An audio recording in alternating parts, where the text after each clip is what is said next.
हरे कृष्णा हरे रामा।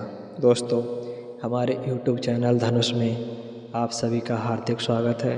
दोस्तों, आज की इस वीडियो में हम गीता के द्वितीय अध्याय के बारे में बात करेंगे। दोस्तों, संजय ने धृतराष्ट्र से कहा, राजन, करुणा से व्याप्त शोक युक्त अश्रुपूरित नेत्रों वाले अर्जुन को देखकर मधुसूदन कृष्ण ने अर्जुन से ये शब्द कहे, हे अर्जुन, तुम्हारे मन में ये कलमश आया कैसे? ये उस व्यक्ति के लिए तनिक भी अनुकूल नहीं है जो जीवन के मूल्यों को जानता हो। इससे उच्च लोक की नहीं अपितु अपयश की प्राप्ति होती है। हे पृथापुत्र, इस हीन नपुंसकता को प्राप्त मत हो, ये तुम्हें शोभा नहीं देती। हे शत्रुओं के दमन करता, हृदय की क्षुद्र दुर्बलता को त्याग कर युद्ध के लिए खड़े हो जाओ। अर्जुन ने कहा, हे शत्रुहंता, हे मधुसूदन, मैं युद्ध भूमि में किस तरह भीष्म तथा द्रोण जैसे पूजनीय व्यक्तियों पर उलटकर बाढ़ चलाऊंगा। ऐसे महापुरुषों को जो मेरे गुरु हैं, उन्हें मारकर जीने की अपेक्षा इस संसार में भीख मांगकर खाना अच्छा है। भले ही वे सांसारिक लाभ के इच्छुक हों, किंतु हैं तो गुरुजन ही। यदि उनका वध होता है तो हमारे द्वारा भोग्य प्रत्येक वस्तु उनके रक्त से सनी होगी। हम ये भी नहीं जानते कि हमारे लिए क्या श्रेष्ठ है, उनको जीतना या उनके द्वारा जीते जाना। यदि हम धृतराष्ट्र के पुत्रों का वध कर देते हैं तो भी हमें जीवित रहने का अधिकार नहीं है। फिर भी वे युद्ध भूमि में हमारे समक्ष खड़े हैं। अब मैं अपनी कृपण दुर्बलता के कारण अपना कर्तव्य भूल गया हूँ और सारा धैर्य खो चुका हूँ। ऐसी अवस्था में मैं आपसे पूछ रहा हूँ कि जो मेरे लिए श्रेयस्कर हो उसे निश्चित रूप से बताएं। अब मैं आपका शिष्य हूँ और आपका शरणागत हूँ, कृपया मुझे उपदेश दें। मुझे ऐसा कोई साधन नहीं दिखता जो मेरी इंद्रियों को सुखाने वाले इस शोक को दूर कर सके। स्वर्ग पर देवताओं के आधिपत्य की तरह इस धन धान्य संपन्न सारी पृथ्वी पर निष्कंटक राज्य प्राप्त करके भी मैं इस शोक को दूर नहीं कर सकूंगा। संजय ने कहा, इस प्रकार कहने के बाद शत्रुओं का दमन करने वाला अर्जुन कृष्ण से बोला, हे गोविंद, मैं युद्ध नहीं करूँगा, और चुप हो गया। हे भरतवंशी धृतराष्ट्र, उस समय दोनों सेनाओं के मध्य शोकमग्न अर्जुन से कृष्ण ने मानो हंसते हुए ये शब्द कहे। श्री भगवान ने कहा, तुम पांडित्यपूर्ण वचन कहते हुए उनके लिए शोक कर रहे हो जो शोक करने योग्य नहीं है। जो विद्वान होते हैं वे ना तो जीवित के लिए ना ही मृत के लिए शोक करते हैं। ऐसा कभी नहीं हुआ कि मैं ना रहा हूँ या तुम ना रहे हो, अथवा ये समस्त राजा ना रहे हों, और ना ऐसा है कि भविष्य में हम लोग नहीं रहेंगे। जिस प्रकार शरीरधारी आत्मा इस शरीर में बाल्यावस्था से तरुणावस्था और फिर वृद्धावस्था में निरंतर अग्रसर होता रहता है, उसी प्रकार मृत्यु होने पर आत्मा दूसरे शरीर में चला जाता है। धीर व्यक्ति ऐसे परिवर्तन से मोह को प्राप्त नहीं होता। हे कुंती पुत्र, सुख तथा दुख का क्षणिक उदय तथा कालक्रम में उनका अंतर्ध्यान होना सर्दी तथा गर्मी की ऋतुओं के आने जाने के समान है। हे भरतवंशी, वे इंद्रिय बोध से उत्पन्न होते हैं और मनुष्य को चाहिए कि अविचल भाव से उनको सहन करना सीखे। हे पुरुषश्रेष्ठ अर्जुन, जो पुरुष सुख तथा दुख में विचलित नहीं होता और इन दोनों में संभाव रहता है, वह निश्चित रूप से मुक्ति के योग्य है। तत्वदर्शियों ने ये निष्कर्ष निकाला है कि भौतिक शरीर का तो कोई चिरास्थित्व नहीं है, किंतु आत्मा अपरिवर्तित रहता है। उन्होंने इन दोनों की प्रकृति के अध्ययन द्वारा ये निष्कर्ष निकाला है। जो सारे शरीर में व्याप्त है उसे ही तुम अविनाशी समझो। उस अव्यय आत्मा को नष्ट करने में कोई भी समर्थ नहीं है। अविनाशी, अपरिमेय तथा शाश्वत जीव के भौतिक शरीर का अंत अवश्यंभावी है। अतः हे भरतवंशी, युद्ध करो। जो इस जीवात्मा को मारने वाला समझता है तथा जो इसे मरा हुआ समझता है, वे दोनों ही अज्ञानी हैं, क्योंकि आत्मा ना तो मरता है ना ही मारा जाता है। आत्मा के लिए किसी भी काल में ना तो जन्म है ना मृत्यु है। अतः वह ना कभी जन्मा है, ना जन्म लेता है और ना जन्म लेगा। वह अजन्मा, नित्य, शाश्वत तथा पुरातन है। शरीर के मारे जाने पर भी वह मारा नहीं जाता। हे पार्थ, जो व्यक्ति ये जानता है कि आत्मा अविनाशी, अजन्मा, शाश्वत तथा अव्यय है, वह भला किसी को कैसे मार सकता है या मरवा सकता है। जिस प्रकार मनुष्य पुराने वस्त्रों को त्याग कर नए वस्त्र धारण करता है, उसी प्रकार आत्मा पुराने तथा व्यर्थ के शरीरों को त्याग कर नवीन भौतिक शरीर धारण करता है। ये आत्मा ना तो कभी किसी शस्त्र द्वारा खंड खंड किया जा सकता है, ना अग्नि द्वारा जलाया जा सकता है, ना जल द्वारा भिगोया जा सकता है, ना वायु द्वारा सुखाया जा सकता है। यह आत्मा अखंडित तथा अघुलनशील है। इसे ना तो जलाया जा सकता है ना ही सुखाया जा सकता है। ये शाश्वत, सर्वव्यापी, अविकारी, स्थिर तथा सदैव एक सा रहने वाला है। ये आत्मा अव्यक्त, अकल्पनीय तथा अपरिवर्तनीय कहा जाता है। ये जानकर तुम्हें शरीर के लिए शोक नहीं करना चाहिए। किंतु यदि तुम ये सोचते हो कि आत्मा सदा जन्म लेता है तथा सदा मरता है, तो भी हे महाबाहु, शोक करने का कोई कारण नहीं है। जिसने जन्म लिया है उसकी मृत्यु निश्चित है और मृत्यु के पश्चात पुनर्जन्म भी निश्चित है। अतः अपने अपरिहार्य कर्तव्य पालन में तुम्हें शोक नहीं करना चाहिए। सारे जीव प्रारंभ में अव्यक्त रहते हैं, मध्य अवस्था में व्यक्त होते हैं और विनष्ट होने पर पुनः अव्यक्त हो जाते हैं। अतः शोक करने की आवश्यकता है। कोई आत्मा को आश्चर्य से देखता है, कोई इसे आश्चर्य की तरह बताता है तथा कोई इसे आश्चर्य की तरह सुनता है, किंतु कोई इसके विषय में सुनकर भी कुछ नहीं समझ पाते। हे भरतवंशी, शरीर में रहने वाली इस देह का कभी वध नहीं किया जा सकता। अतः तुम्हें किसी भी जीव के लिए शोक करने की आवश्यकता नहीं है। क्षत्रिय होने के नाते अपने विशिष्ट धर्म का विचार करते हुए तुम्हें जानना चाहिए कि धर्म के लिए युद्ध करने से बढ़कर तुम्हारे लिए कोई अन्य कार्य नहीं है। अतः तुम्हें संकोच करने की आवश्यकता नहीं है। हे पार्थ, वे क्षत्रिय सुखी हैं जिन्हें ऐसे युद्ध के अवसर अपने आप प्राप्त हो जाते हैं, जिससे उनके लिए स्वर्गलोक के द्वार खुल जाते हैं। किंतु यदि तुम युद्ध करने के स्वधर्म को संपन्न नहीं करते, तो तुम्हें निश्चित रूप से अपने कर्तव्य की उपेक्षा करने का पाप लगेगा और तुम योद्धा के रूप में भी अपना यश खो दोगे। लोग सदैव तुम्हारे अपयश का वर्ण करेंगे और सम्मानित व्यक्ति के लिए अपयश तो मृत्यु से भी बढ़कर है। जिन जिन महान योद्धाओं ने तुम्हारे नाम तथा यश को सम्मान दिया है, वे सोचेंगे कि तुमने डर के मारे युद्ध भूमि छोड़ दी है और इस तरह वे तुम्हें तुच्छ मानेंगे। तुम्हारे शत्रु अनेक प्रकार के कटु शब्दों से तुम्हारा वर्णन करेंगे और तुम्हारी सामर्थ्य का उपहास करेंगे। तुम्हारे लिए इससे दुखदायी और क्या हो सकता है।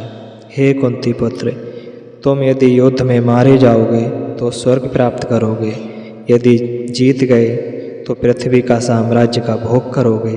अतः दृढ़ संकल्प करके खड़े हो जाओ और युद्ध करो। तुम सुख या दुख, हानि या लाभ, विजय या पराजय का विचार किए बिना युद्ध के लिए युद्ध करो। ऐसा करने पर तुम्हें कोई पाप नहीं लगेगा। यहाँ मैंने वैश्लेषिक अध्ययन द्वारा इसका वर्णन किया है। अब निष्काम भाव से कर्म करना बता रहा हूँ, उसे भी सुनो। हे प्रथापुत्र, तुम यदि ऐसे ज्ञान से कर्म करोगे तो तुम कर्मों के बंधन में अपने आप को मुक्त कर सकते हो। इस प्रयास में ना तो हानि होती है ना ही ह्रास, अपितु इस पथ पर की गई अल्प प्रगति भी महान भय से रक्षा करती है। जो इस मार्ग पर चलते हैं वे प्रयोजन में दृढ़ रहते हैं और उनका लक्ष्य भी एक होता है। हे कुरुनंदन, जो दृढ़ प्रतिज्ञ नहीं हैं उनकी बुद्धि अनेक शाखाओं में विभक्त रहती है। अल्पज्ञानी मनुष्य वेदों के उन अलंकारिक शब्दों के प्रति अत्यधिक आसक्त रहते हैं जो स्वर्ग की प्राप्ति, अच्छे जन्म, इच्छा शक्ति इत्यादि के लिए विविध सकाम कर्म करने की संस्तुति करते हैं। इंद्रिय तृप्ति तथा ऐश्वर्य में जीवन की अभिलाषा के कारण वे कहते हैं कि इससे बढ़कर और कुछ नहीं है।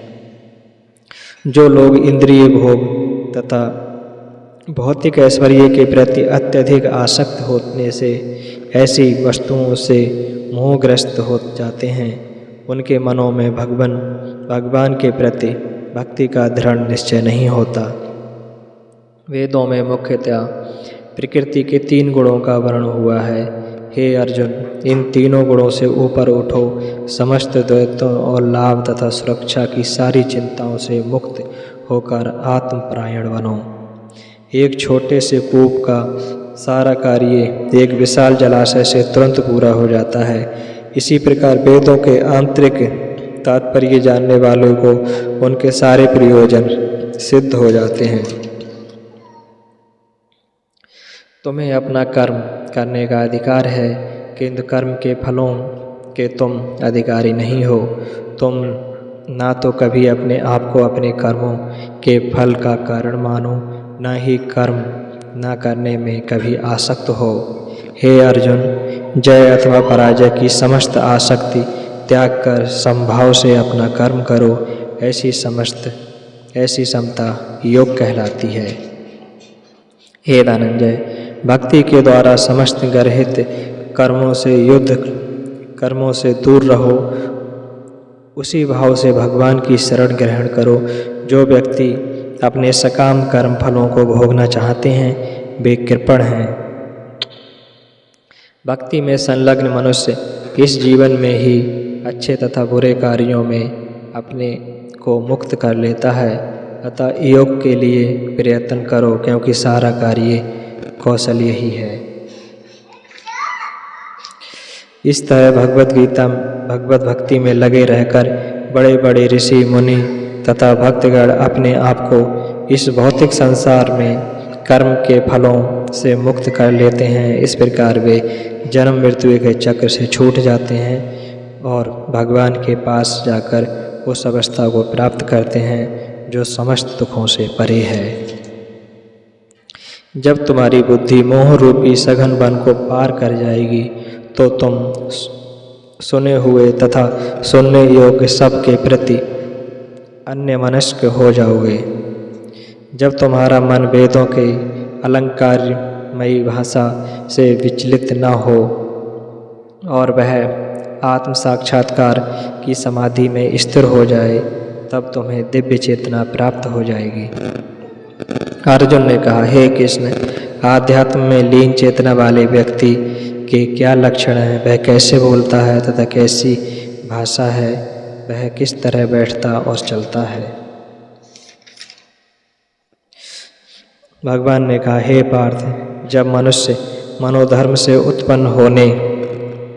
उत्पन्न होने वाली इंद्रिय तृप्ति की समस्त कामनाओं का परित्याग कर देता है, तब इस तरह से विशुद्ध हुआ उसका मन आत्मा में संतोष प्राप्त करता है। वह विशुद्ध दिव्य चेतना को स्थित प्रज्ञ कहा जाता है, जो त्रय तापों के होने पर भी मन में विचलित नहीं होता अथवा सुख में प्रसन्न नहीं होता, और जो आसक्ति, भय और क्रोध से मुक्त है, वह स्थिर मन वाला मुनि कहलाता है। इस भौतिक जगत में जो व्यक्ति ना तो शुभ की प्राप्ति से हर्षित होता है और ना अशुभ के प्राप्त होने पर उससे घृणा करता है। वह पूर्ण ज्ञान में स्थिर होता है। जिस प्रकार कछुआ अपने अंगों को संकुचित करके खोल के भीतर कर लेता है, उसी तरह जो मनुष्य अपनी इंद्रियों को इंद्रियों विषयों से खींच लेता है, वह पूर्ण चेतना में दृढ़तापूर्वक स्थिर रहता है। देहधारी जीव इंद्रिय भोग से भले ही निवृत्त हो जाए, पर उसमें इंद्रिय भोगों की इच्छा बनी रहती है। लेकिन उत्तम रस के अनुभव होने से ऐसे कार्यों को बंद करने पर वह भक्ति में स्थिर हो जाता है। हे अर्जुन, इंद्रियां इतनी प्रबल तथा वेगवान हैं कि वे उसे विवेकी पुरुष के मन को भी बलपूर्वक हर लेती हैं और जो उन्हें वश में करने का प्रयत्न करता है। जो इंद्रियों को पूर्णतः बस में रखते हुए इंद्रिय संयमन करता है और अपनी चेतना को मुझ में स्थिर कर देता है, वह मनुष्य स्थिर बुद्धि कहलाता है। इंद्रिय विषयों का चिंतन करते हुए मनुष्य की उनमें आसक्ति उत्पन्न हो जाती है और ऐसी आसक्ति से काम उत्पन्न होता है और फिर काम से क्रोध प्रकट होता है। क्रोध से पूर्ण मोह उत्पन्न होता है और मोह से स्मरण शक्ति का विभ्रम हो जाता है। जब स्मरण शक्ति विभ्रमित हो जाती है तो बुद्धि नष्ट हो जाती है और बुद्धि नष्ट होने पर मनुष्य भवकूप में पुनः गिर जाता है। किंतु समस्त राग तथा दोष से मुक्त एवं अपनी इंद्रियों को संयम द्वारा वश में करने में समर्थ व्यक्ति भगवान की पूर्ण कृपा प्राप्त कर सकता है। इस प्रकार से कृष्ण भावनामृत में तुष्ट व्यक्ति के लिए संसार के तीनों ताप नष्ट हो जाते हैं। ऐसी तुष्ट चेतना होने पर उसकी बुद्धि शीघ्र ही स्थिर हो जाती है। जो कृष्ण भावनामृत में परमेश्वर के से संबंधित नहीं है, उसकी ना तो बुद्धि दिव्य होती है और ना ही मन स्थिर होता है, जिसके बिना शांति की कोई संभावना नहीं है। शांति के बिना सुख भी कैसे हो सकता है। जिस प्रकार पानी में तैरती नाव को प्रचंड वायु दूर बहा ले जाती है, उसी प्रकार विचरणशील इंद्रियों में से कोई एक जिस पर मन निरंतर लगा रहता है, मनुष्य की बुद्धि को हर लेती है। अतः हे महाबाहु, जिस पुरुष की इंद्रियां अपने अपने विषयों में सब प्रकार से व्रत होकर उसके बस में है, उसी की बुद्धि निसंदेह स्थिर है। जो सब जीवों के लिए रात्रि है, वह आत्म संयमी के लिए जागने का समय है, और जो समस्त जीवों के जागने का समय है, वह आत्मनिरीक्षक मुनि के लिए रात्रि है। जो पुरुष समुद्र में निरंतर प्रवेश करती रहने वाली नदियों के समान इच्छाओं के निरंतर प्रवाह से विचलित नहीं होता और जो सदैव स्थिर रहता है, वही शांति प्राप्त कर सकता है।